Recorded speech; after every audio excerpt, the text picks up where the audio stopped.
Kita taunya di Palestina itu yang berperang Hamas sama Israel. Enggak begitu ceritanya. Ya, ceritanya banyak yang enggak diungkap. Ya, kalau kita ceritain bisa panjang, Pak. Cuma kita sudah framing Hamas, Zionis, gitu kan. Tapi kalau Bapak bisa melihat berita-berita berbahasa Arab, berbahasa Inggris, bahasa Perancis, itu nanti kelihatan bahwa ada kelompok Yahudi disebut bahasa Arabnya Al-Yahud Al-Usuli. Kalau bahasa kita mungkin Yahudi Ortodok, Yahudi Kolot, atau Yahudi yang syar'i versi mereka. Itu demo hampir setiap hari, Pak, kemarin. Mendemo Zionis. Jadi Yahudi ini beda dengan Israel, Zionis. Jadi Zionism bahasa Arabnya Sahyuniyah. Itu Zionis. Itu beda apa dengan Yahudi secara umum. Itu sebabnya Rasulullah tidak mempermasalahkan dirinya menikah dengan seorang perempuan anak pemimpin Yahudi. Karena Yahudi itu sendiri tidak ada masalah. Yang masalah itu kalau sudah ada alif lamnya ini, Zionis, Yahudi yang berideologi Zionis. Mereka lah penjajah di dunia. Tapi karena mereka sekarang punya media, punya kekuatan ekonomi, punya senjata-senjata yang canggih, ya mereka yang nguasain, Pak. Tapi Yahudi yang ortodok ini mirip kayak teman-teman kita Salafi, Pak, jenggotnya persis sama. Itu mereka kalau bermuamalah dengan perempuan sama seperti Salafi.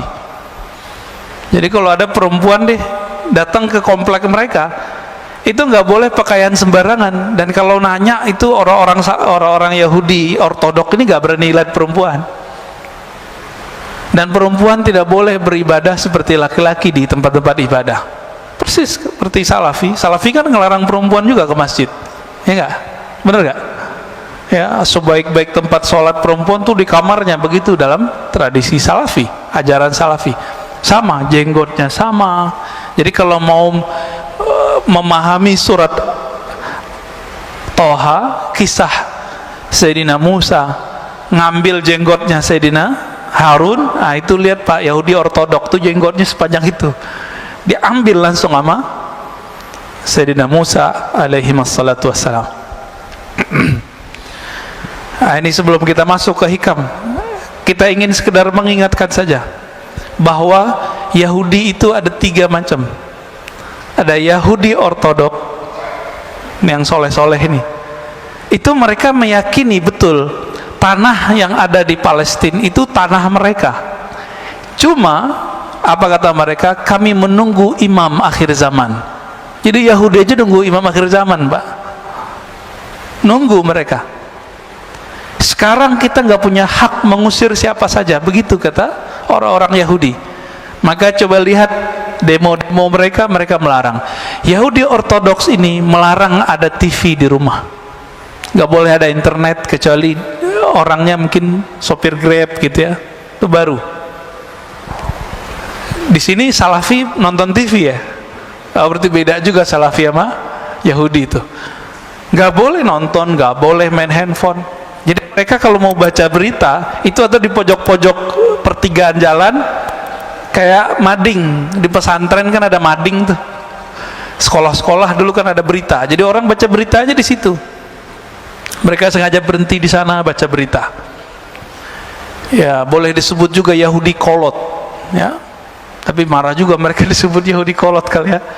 Bahasa Arabnya Al-Yahud Al-Usuli. Yang kedua Yahudi Sya'bi, Yahudi kebangsaan, nasionalis, watani. Ini mereka yang mencoba untuk mencari titik temu dengan orang-orang Palestina, mau berdamai. Tapi mereka nggak didengerin juga. Yang sering demo tapi nggak pakai jenggot panjang, nggak pakai kopiah yang topi yang khusus itu. Mereka biasa, orang-orang nasionalis.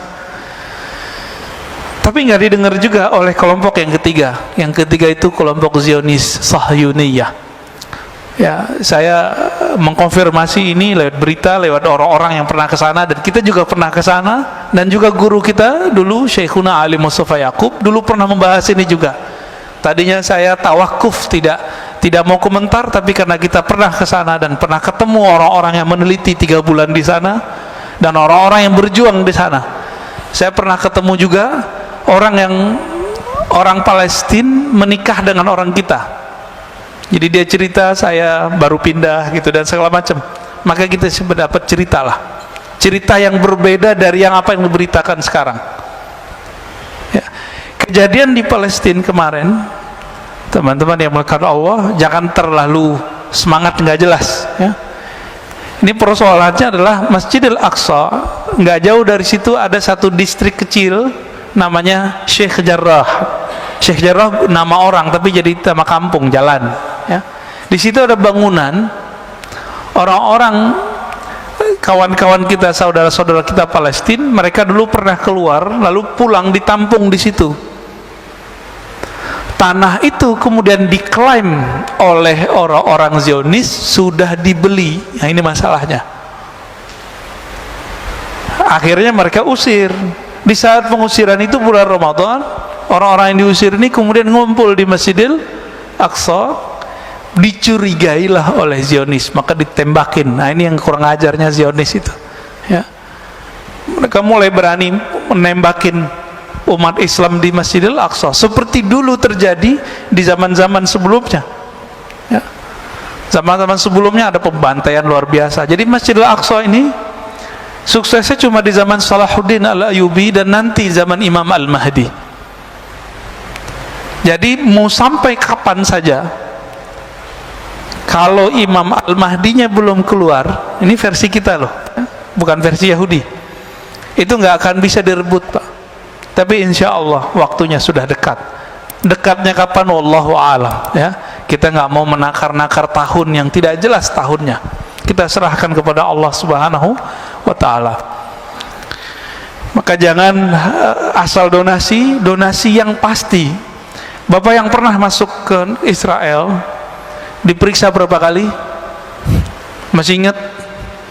7 kali ya? Saya ingat saya 7 kali. Itu mau bawa barang gimana? Gak mungkin.